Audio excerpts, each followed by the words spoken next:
morning. Yes, Good morning. I'm here. Okay, Amazon, give us a flash briefing. Jamie, here's your flash briefing. In NPR News.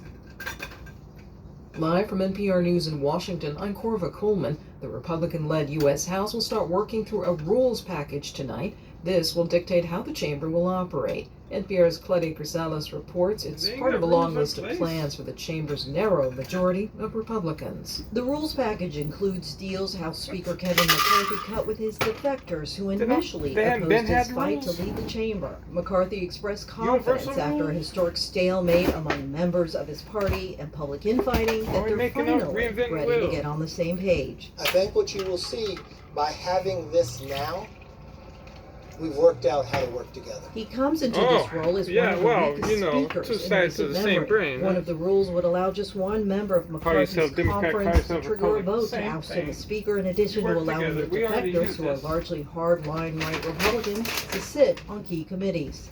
We already knew you worked together. Washington. President Biden has released a joint statement with the leaders of Canada and Mexico on yesterday's attack on major government buildings in Brazil's capital. The leaders say they stand with the peaceful transfer of power in Brazil and condemn the attacks. Brazil's new president blames the ex-president for inciting the riot. NPR's Carrie Kahn reports supporters like of something the they do in our ex-president country. were behind the assault. Yesterday, they amassed in great numbers here in Brasilia, and they march escorted by police to the government esplanade where they have the Congress, the Supreme Court, and the President's office. Once there, they just trashed those offices. Images of the mayhem are devastating. They smashed windows, they broke furniture, they set fires. NPR's Carrie Kahn reporting. Meanwhile, President Biden is in Mexico City meeting with the leaders of Mexico and Canada. Yesterday, he visited El Paso, Texas for several hours. Biden was briefed about the migration crisis at the southern U.S. border. Losing his mind on vacation instead of Convicted doing film something. producer Harvey Weinstein will be sentenced today in Los Angeles. He was found guilty of sexually assaulting a woman in 2013. He's already been imprisoned in New York on similar convictions. There's more important things right now, like vacation instead of border Matt crisis. Gillum has more. Here in California, Weinstein is looking at up to 18 years in prison. That would be in addition to a 23-year sentence in the New York case. After more than 40 hours of deliberations, the jury found Weinstein guilty in mid-December of rape and 2 other sex crimes. Don't even want to talk about the While the jury crisis. agreed on 3 crimes related to a single victim, they deadlocked on charges we related to got a 2 other solution. accusers. We're Whether going there were to accept aggravating like factors that 30,000 could people from potentially various extend the countries maximum every prison year. sentence. And that's The going to judge give noted us research was needed not to a determine huge sentencing to proceed on the influx of charges people Weinstein all was at convicted once of, crossing the while border. separating out those the Yeah, jury it's a great couldn't agree solution. upon. For NPR News, Right. I'm Matt Gillum. On Wall Street, the Dow is up 263 points at 33,893. The Nasdaq is up more than 200 Somebody points. pat me on the back, because that's such This a great is solution. NPR. Not. The National Weather Service says a fresh round of storms will pummel California this week. Tropical storm force winds and exceptionally heavy rain are on the way again and hitting some areas now. The deadly weather has already killed at least 12 people. President Biden has declared a federal disaster for California. The college football playoff championship game is tonight. It's an intriguing matchup between defending champion Georgia and upstart Texas Christian University. TCU is listed as 12.5-point underdog. But as NPR's Tom Goldman reports, the Horned Frogs have spent the entire season overcoming big odds. Coming into this season, the experts said TCU would finish 7th in its Big 12 conference, and its long odds to win a national championship were 200-1. But the Horned Frogs ripped to shreds the expert picks, fueled by Heisman Trophy runner-up quarterback Max Duggan and explosive wide receiver Quentin Johnston.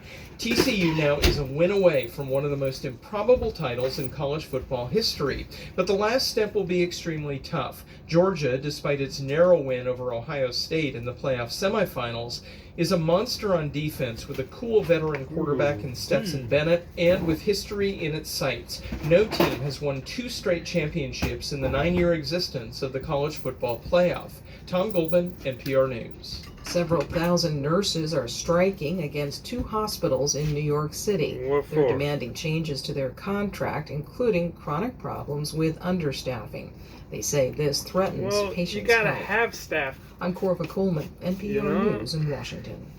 You gotta have What's people happening with that NPR are podcasts? wanting to More sign up neighborhoods. for More it identities in and more order to perspectives. fill The in. more of the world that you hear, The more you hear the world as it really So maybe is. look, see how many people NPR actually applied. podcasts, more Amazon. voices, all Skip. Tired of you damn In commercials. NASA news, a SpaceX Dragon cargo resupply spacecraft is set to depart the International Space Station on Monday, January 9th, returning scientific research samples and hardware to Earth for NASA. Hardware. NASA has awarded What the kind of Space hardware and we Earth picking up Sciences up Data there? Analysis V, says the V There's some more contract to hardware AdNet up Systems there. Incorporated of Put it there. Bethesda, In the Maryland, moon. provide We're Earth gonna and bring it space back. science research and development at the agency's Goddard Space Flight Center in Greenbelt, Maryland. Recycling. Former astronaut Walter Cunningham, who flew into space on Apollo 7, the first flight with crew in NASA's Apollo program, died early Tuesday morning in Houston. He was 90 years old. In weather. In Seattle, it's 48 degrees Fahrenheit with showers. Today, you can look for rainy weather with a high of 53 degrees and a low of 41 degrees. From NASA. A SpaceX Dragon cargo resupply spacecraft is set to depart the International Space Station on Monday, January 9th, returning scientific research samples and hardware to Earth for NASA. NASA has awarded the Space and Earth Sciences Data Analysis V, says the V, contract to AdNet Systems Incorporated of Bethesda, Maryland, provide Earth and space science research and development at the agency's Goddard Space Flight Center in Greenbelt, Maryland. Well, hopefully they got new hardware. Former astronaut Walter Cunningham, who flew into space on Apollo 7, the first flight with crew in NASA's Apollo program, died early Tuesday morning in Shipment Houston. earlier. He was Maybe that's 90 what it years is, they're old. retiring old hardware. That's all for your flash briefing. Okay, Amazon. Tell us a joke. What's the best place in the house to hide from ghosts? The living room.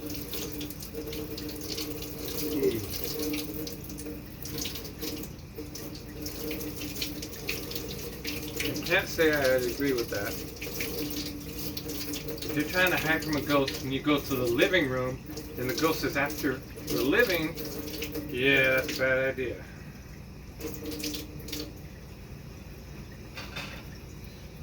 That joke just did not seem funny to me.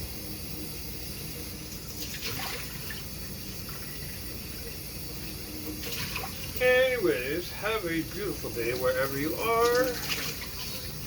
Stay out the weather if you can. And if you must go out, dress for it. Alright. Take care. Peace out.